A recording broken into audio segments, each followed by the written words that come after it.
Selamat sore semuanya. Bertemu lagi dengan saya, Frila Nurfadila, di acara Hard Talk, Hasil Riset dan Diseminasi Universitas Pajajaran.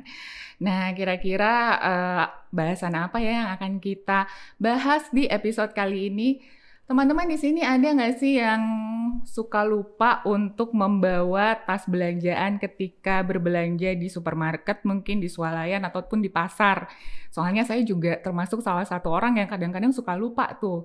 Padahal banyaknya penggunaan plastik konvensional di pasaran ya di lingkungan kita saat ini tuh bisa memperparah pencemaran lingkungan seperti itu. Dan sekarang sudah ada plastik biodegradable yang dengar-dengar nih bisa membantu untuk mengurangi pencemaran lingkungan tersebut. Di sini bersama saya sudah hadir Ibu Dr. Emma Rohimah, dosen dari Fakultas Perikanan dan Ilmu Kelautan yang akan menceritakan, menjabarkan hasil riset yang sudah beliau lakukan bersama timnya. Halo, selamat sore Bu Emma. Halo, Mbak Putri. Iya, Bu, di sini kan penonton kita nggak cuma dari Unpad aja gitu ya. Mungkin Ibu bisa memperkenalkan diri terlebih dahulu. Baik, terima kasih. Saya Emma Rohimah, dosen Departemen Perikanan, Fakultas Perikanan dan Ilmu Kelautan, Universitas Pajajaran. Saat ini saya kebetulan juga sedang ditugasi menjadi Ketua Prodi di Magister Inovasi Regional Sekolah Pasca Sarjana Universitas Pajajaran. Terkait dengan hasil penelitian yang dengan biodegradable packaging ini, sebetulnya awalnya idenya itu sudah sejak dari tahun 2002 karena pada saat itu saya sedang melakukan studi S2 di IPB pada saat itu untuk membuat kitosan dari limbah rajungan yang kebetulan pada saat itu fenomenanya adalah banyak sekali limbah hasil perikanan, terutama yang saya ambil itu adalah di Cirebon, itu sangat melimpah ya. Sedangkan pada saat itu yang ada di sana baru ada pabrik pengalengan rajungan dagingnya. Sementara limbah cangkangnya itu masyarakat tidak dimanfaatkan begitu. Nah, sehingga pada saat itu dari penelitian kami dengan payung kitinolitik waktu itu mengisolasi kitosan dari limbah-limbah cangkang rajungan tadi, dan ternyata memang di sana limbah cangkang rajungan itu punya bahan aktif yang dahsyat begitu ya, yang luar biasa karena dia bisa digunakan sebagai antioksidan, anti-aging, kemudian anti-hiperkolesterolemik, kemudian pokoknya untuk aplikasi bidang makanan dan non makanan. Jadi bisa untuk farmaseutika, juga bisa untuk biomedis ya, seperti itu. Nah, kemudian itu berlanjut terus ketika kami di riset awalnya itu dari melakukan isolasi, karakterisasi sampai mencoba untuk aplikasi. Nah, kemudian berlanjut kami mendapatkan pendanaan riset dari berbagai skema nasional maupun internal. Nah, itu kita kemudian, karena saya berasal dari Departemen Perikanan di Lab Teknologi Hasil Perikanan, dan memang fokus saya untuk di pengolahan hasil perikanan, dan kajiannya itu terkait dengan pemanfaatan limbah hasil perikanan. Nah, jadi pada saat itu kemudian saya terus meneliti limbah-limbah dari dari biota perikanan dan kelautan, yang kemudian selain kitosan, kitin, juga ada rumput laut, yaitu kita eksplorasi di karaginannya. Padahal kan rumput laut juga itu sangat kaya ya, rumput laut kita banyak sekali. Ternyata itu pada saat diisolasi keraginannya juga sama ya, itu punya manfaat yang luar biasa. Nah itu kemudian dari mulai 7 tahun yang lalu, tepatnya di 2015, kami di teknologi hasil perikanan itu berkolaborasi tuh dengan lab MIPA Fisika, dan sekarang menjadi functional nanopowder PUI ya, Pusat Unggulan Institusional. Dan kita berkolaborasi untuk tadi membuat biodegradable packaging. Kenapa? Karena tadi dengan isu yang makin kencang ya, apalagi dengan SDG Center yang mesti kita ada permasalahan bersama yang mesti kita concern, yaitu ternyata ratusan juta ton per tahun gitu sampah itu terakumulasi di laut. Nah itu kebanyakan basisnya adalah dari plastik, sehingga di situ kemudian kenapa kemudian kita berkolaborasi untuk membuat bioplastik packaging ini biodegradable, karena tadi untuk sedikit demi sedikit penggunaan plastik yang berbasis dari bahan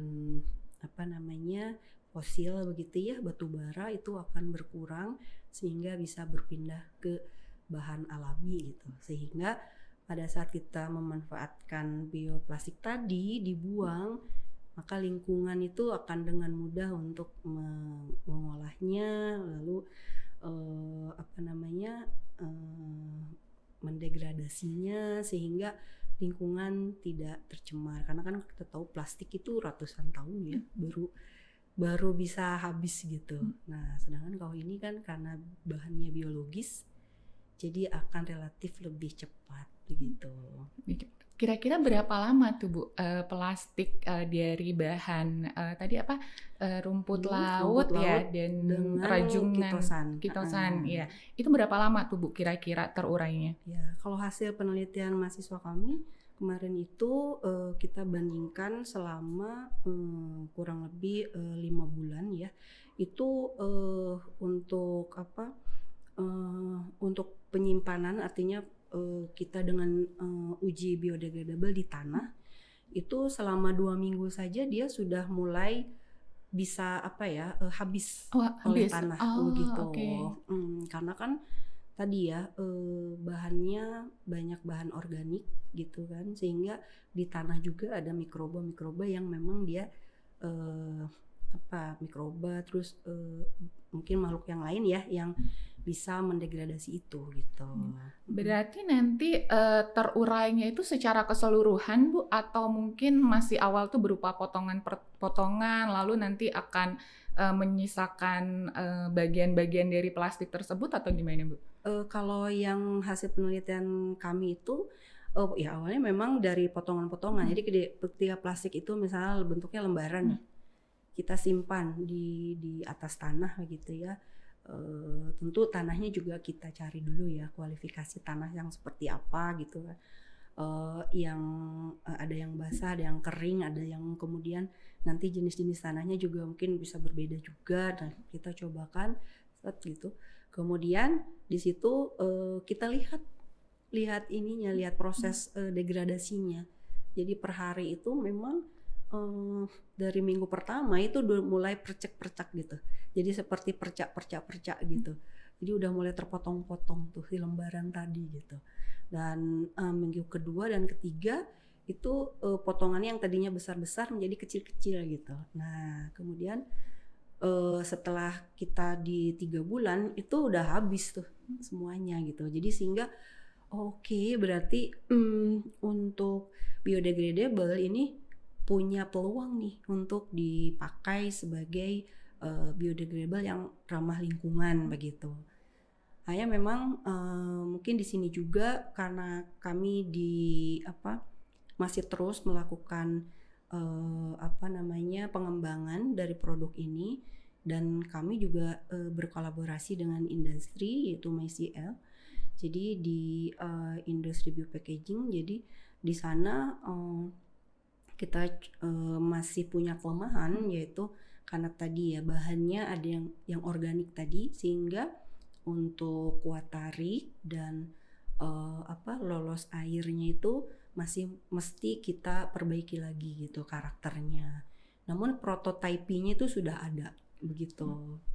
Jadi kajian ilmiahnya sudah ada begitu untuk biodegradable packaging ini. Iya. Gitu. Iya, karena ini merupakan topik yang menarik ya Bu ya, mengingat saya walaupun di hari-hari masih sudah mulai menggunakan reusable bag gitu ketika berbelanja, tapi kadang-kadang kan suka kurang tuh Bu, atau suka lupa. Sementara dari pihak supermarket sendiri sebenarnya tidak nge-charge terlalu mahal ya gitu, hanya kalau nggak salah untuk plastik itu Rp200 sampai mungkin 1.000 untuk yang bahannya kertas gitu ya. Jadi mungkin ini bisa jadi solusi ya Bu ya, nanti penggunaan plastik itu diarahkan pada yang berbahan biodegradable tadi gitu ya.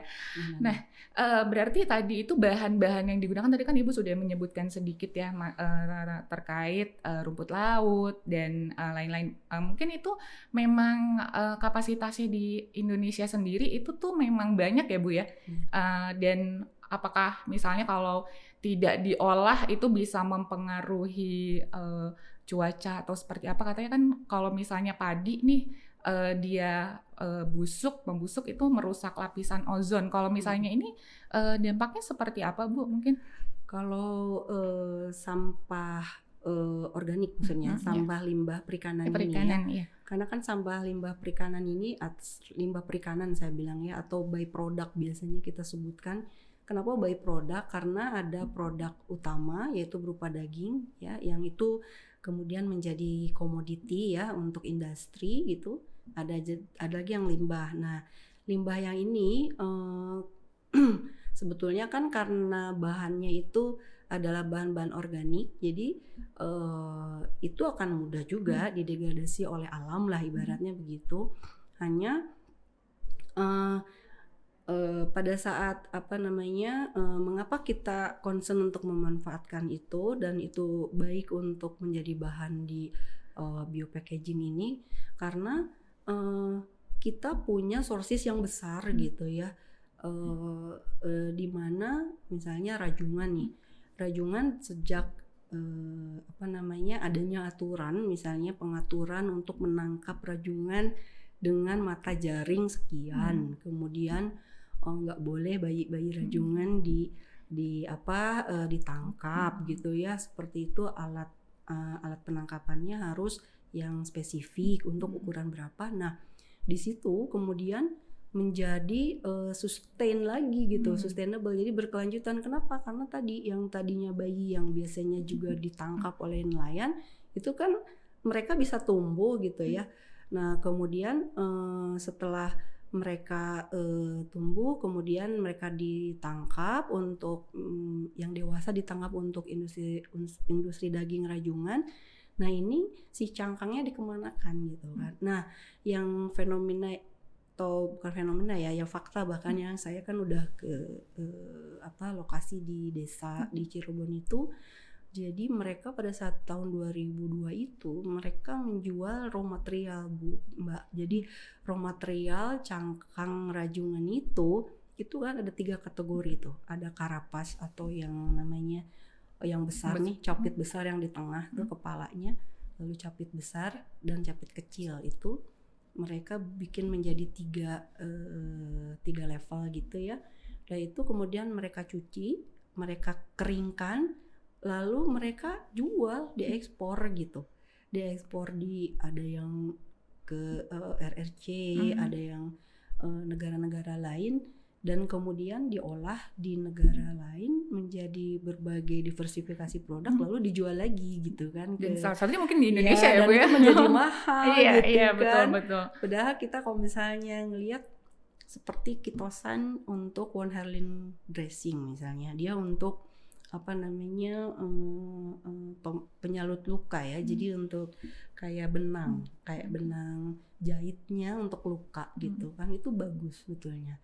Nah, itu kita bisa buat sebetulnya dengan tadi ada derajat deasetilasi yang spesifik untuk ke biomedis, untuk One Herling dressing itu biasanya di atas 99% begitu untuk kitosannya gitu ya.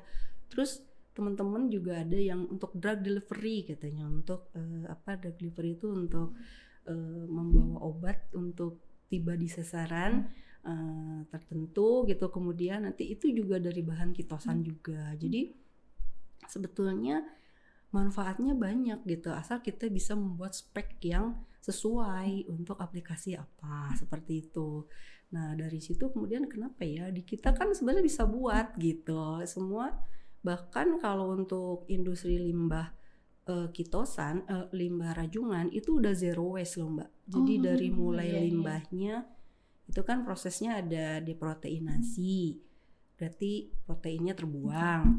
Yang terbuang itu dimanfaatkan lagi gitu proteinnya. Setelah itu nanti ada demineralisasi, mineralnya dibuang.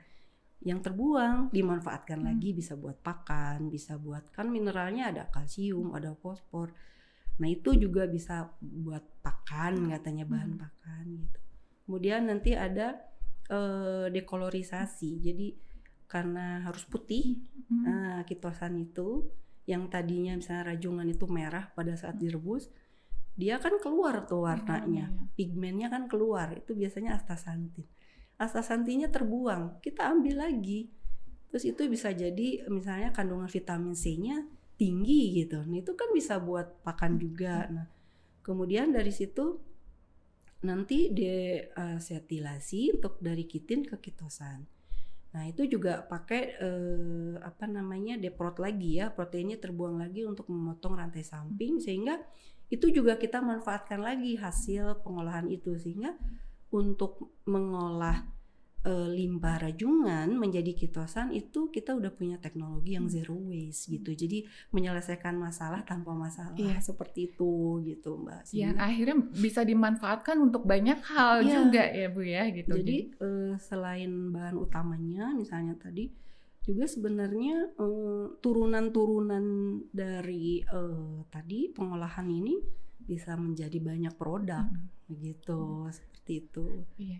Wah, menarik banget ya Bu. Dan setelah nantinya jadi plastik tuh Bu, apakah hanya sejauh ini apakah baru untuk digunakan sebagai plastik bag gitu, ataukah nantinya akan ada packaging mungkin yang air mineral gitu Bu, atau kemasan makanan yang sekarang juga masih banyak kan yang menggunakan styrofoam gitu ya Bu. Apakah ini juga bisa nantinya difungsikan ke sana gitu Bu? Iya. Kita berharap begitu. Jadi memang kita mimpi kita demikian. Jadi walaupun mungkin tidak bisa sepenuhnya untuk mensubstitusi plastik, tapi setidaknya kan berdasarkan dari arahan KKP bahwa di tahun 2035 itu kita mesti menurunkan sebanyak 70% limbah plastik di perairan ya semua ya, di perairan Indonesia. Jadi nah, kita ingin berkontribusi di situ gitu. Walaupun tidak 100%, tapi setidaknya berarti berapa tahun lagi nih ya? Ya kurang lebih 8 tahun lagi lah usaha kita untuk tadi ya. Bahwa kita punya mimpi di tahun 2035 itu 70% limbah plastiknya itu bisa disubstitusi dengan bioplastik gitu. Jadi artinya bisa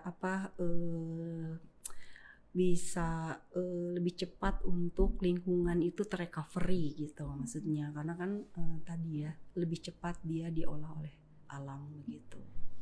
Saya tuh salah satu ya Bu ya yang paling susah untuk menghindari itu adalah penggunaan plastik untuk plastik sampah. Mungkin itu juga bisa nanti kan arahnya mungkin ke sana ya Bu ya. Betul. Karena kan nanti ada banyak speknya ya istilahnya, tergantung dari, namun sebetulnya kita lebih ke arah food terlebih dahulu, kemudian food, dan kalau yang biodegradable ini kan sebetulnya untuk kita berharap nantinya kalau misalnya kita ke supermarket tuh kan ada tuh yang plastik yang gulungan-gulungan yang buat kita beli telur gitu ya, atau beli buah-buahan gitu ya. Nah kita pengennya sih bioplastiknya itu nanti bisa menggunakan yang kita gitu, itu untuk spek yang biodegradable packagingnya. Tapi kita juga punya spek yang lain, yaitu yang untuk edible film. Jadi edible packaging, edible artinya dia bisa dimakan. Jadi kita coba juga nanti buat formulasi, dan ini anak-anak mahasiswa kami lagi membuat bagaimana si plastik itu maaf ya saya ini yang kita kalau misalnya beli mie yang kemasan itu kan ada plastik yang untuk bumbu yang kemudian disobek dan dibuang itu plastik kan. Nah itu nanti kita inginnya si yang bumbu itu bisa langsung dicelup masuk dan bisa langsung dimakan. Jadi nggak dibuang. Oh, jadi nggak usah susah-susah Nggak nyari usah gunting ya susah-susah Bu ya. gitu ya. Langsung aja dicelupin Langsung semua ya. dicelupin masuk semua gitu. Itu hanya mungkin nanti kita sedang karena ini untuk edible artinya untuk dikonsumsi tentu ada istilahnya ada aturan untuk bagaimana dia aman untuk sampai dikonsumsi manusia. Oleh karena itu tadi itu kita lakukan juga penelitian itu ya sehingga nanti mudah-mudahan kita juga bisa berkontribusi untuk tadilah setidaknya saset-saset yang kecil gitu ya yang kita buat dengan biokomposit film ini bisa langsung dikonsumsi tanpa harus dibuang begitu, tapi dari bahan-bahan yang berasal dari perikanan dan kelautan gitu, dikombinasikan dengan pati ya, karena kan sebetulnya kalau film itu kita juga berkombinasi dengan patinya ya. Nah pati inilah yang kemudian kita lakukan formulasi sehingga oke, pada saat di industri yang menggunakan Bu ini kurang kuat tariknya kok kayaknya baru sekian kilo aja udah jebrol misalnya gitu ya. Nah itu yang kemudian masukan industri itu yang kita ambil atau kita lakukan risetnya untuk diperbaiki begitu. Jadi pengembangan dari produk yang ada disesuaikan dengan kebutuhan industri begitu. Oke, nah tadi udah plastik nih Bu, ternyata nggak sampai di plastik aja ya, ada produk-produk lain yang akhirnya bisa dihasilkan dari riset yang Ibu lakukan gitu. Ini ada body wash, oh ini dua-duanya body wash ya Bu, beda kemasan aja. Ini kalau kemasannya udah mulai pakai yang tadi belum Bu, degradable itu? Kalau yang ini masih kita masih combine ya, jadi masih combine, jadi isinya memang sudah basisnya kita menggunakan rumput laut yaitu karaginan. Nah untuk kemasan ini karena bahan ini untuk untuk kosmetik lah ya ibaratnya, jadi kemasannya masih kombinasi Mbak, jadi ada yang plastiknya, ada juga yang kita pakai formulasi dari biomaterial kelautan gitu. Nah jadi ini adalah salah satu varian hasil dari kolaborasi kami di Pusat Kolaborasi Riset dan Industri biomaterial kelautan. Begitu. Jadi ini adalah kita kolaborasi dengan akademisi yaitu Unpad. Unpadnya ada Wayfinder yaitu atau Prinji ya kalau dulu. Nah sekarang jadi functional nanopowder itu, kemudian ada juga dari Universitas 11 Maret Solo karena mereka kuat di karaginannya, kalau kita di Unpad kitosannya begitu. Kemudian dan berikutnya adalah dengan BRIN yaitu Badan Riset dan Inovasi Nasional. Jadi memang ini merupakan funding dari BRIN. Dan kami masuk di kategori PKR tipe 2 karena sudah dengan industri. Jadi industri yang berkolaborasi dengan kami ada yaitu industri MyCL, yaitu yang untuk leather ya, untuk kulit, dan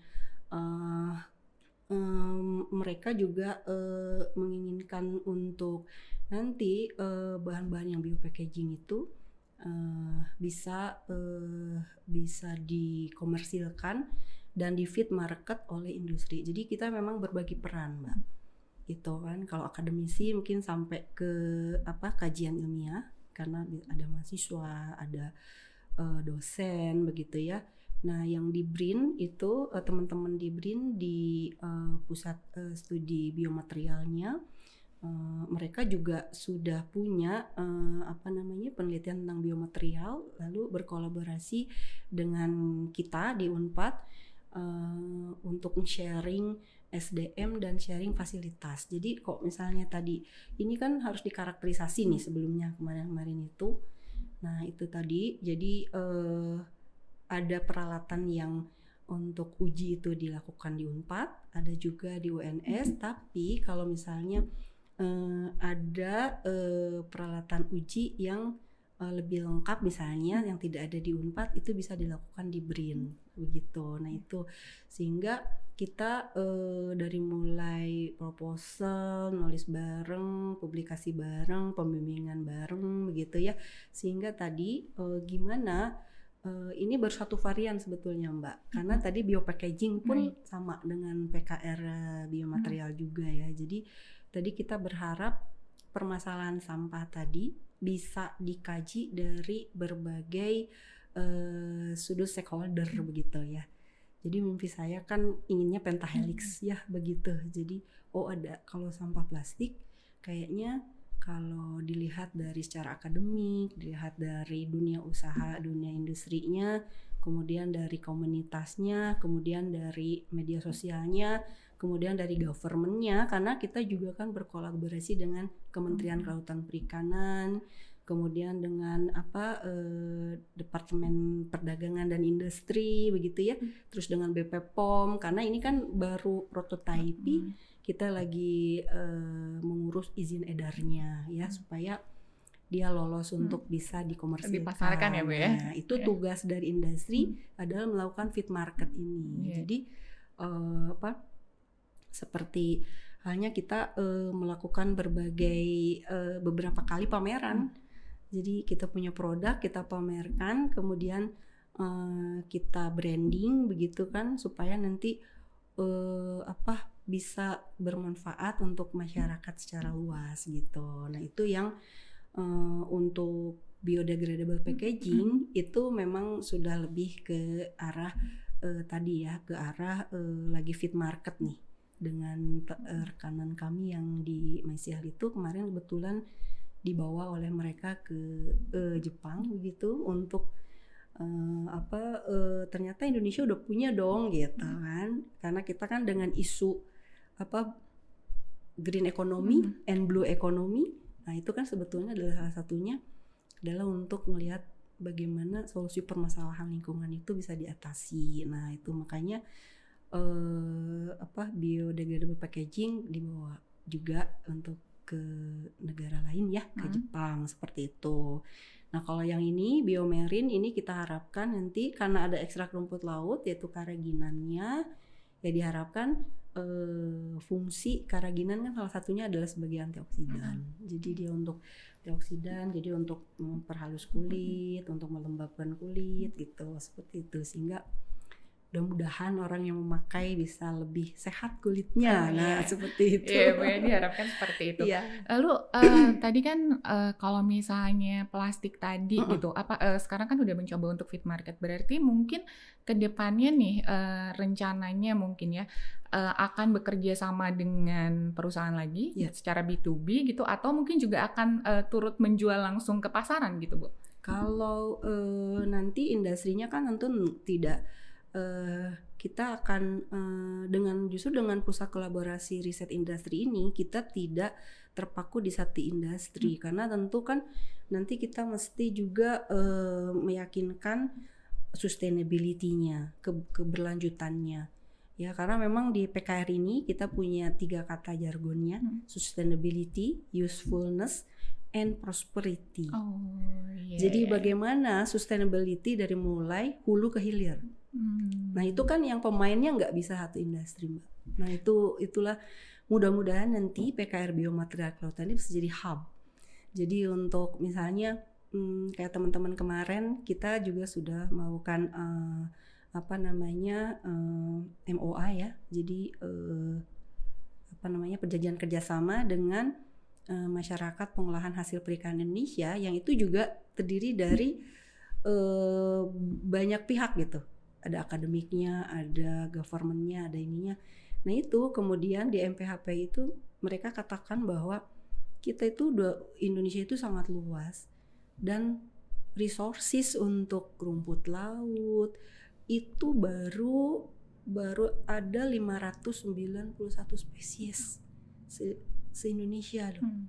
Yang baru digali itu baru sekitar di bawah 100. Dan itu pun baru yang banyak adalah rumput laut untuk menjadi misalnya karaginan, agar-agar, dan alginat. Sementara yang lainnya itu belum tereksplor. Dan itu bahan baku untuk rumput laut dari mulai barat sampai timur itu sudah terpetakan. Jadi itulah yang kemudian ketika kita banyak berkomunikasi dengan teman-teman dari lintas sektor begitu, kita menjadi tahu gitu bahwa oke, bagaimana untuk supaya sustainability ini dari mulai bahan baku. Berarti salah satunya adalah kita juga mesti ada budidaya. Karena kan kalau nangkap terus lama-lama bisa habis. Oke, menarik sekali ya. Ada marine culture ya. Iya. Kemudian Oke, apa namanya?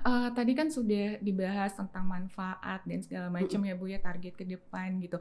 Berarti mungkin nih pendengar-pendengar Heart Talk ini nantinya ada yang terinspirasi dari penelitian Ibu. Kira-kira penelitian ke depannya nih, harapan Ibu dan target Ibu ke depannya itu akan seperti apa? Ya. Harapan saya adalah nanti kita bisa lebih banyak berkolaborasi dengan semua pihak. Karena apa? Karena kemarin waktu kita dengan KKP, Bu Dirjen mengatakan bahwa satu komoditi saja, misalnya kitosan nih, kita mesti masih punya permasalahan. Yang pertama adalah dengan produk yang ready setiap saat. Nah itu yang mesti kita jawab. Kemudian yang berikutnya adalah tentang regulasi. Itu juga yang mungkin bukan seorang peneliti ya yang akan menjawab itu, tapi kemudian bagaimana meyakinkan industri untuk nanti mau berkolaborasi dengan akademisi, kan itu sebetulnya ya. Jadi sehingga pada saat kami berkolaborasi dengan industri, ternyata bagi pihak industri karena mereka memang sudah yang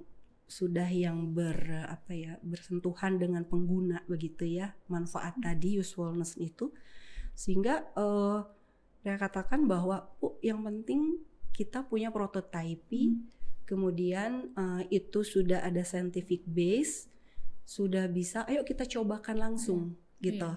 Mau scale up-nya berapa banyak gitu. Nah itu pada saat industri karena kebetulan industri kami kan yang MyCell itu juga sudah skala ekspor ya. Jadi pada saat nanti misalnya kita perlu dalam skala besar, itu siap nggak nih? Nah itu jadi harapan kami justru mari kita siapapun yang mendengarkan podcast ini gitu, mari kita berkolaborasi. Jadi misalnya tadi Jawa Barat kuat di mana, nanti Jawa Tengah, Jawa Timur gitu ya, Bu ya. Nanti sampai ke Papua ini kuat di mana, sehingga nanti produk itu bisa ada dimanapun begitu. Jadi jadi itulah yang kemudian kita coba untuk terus.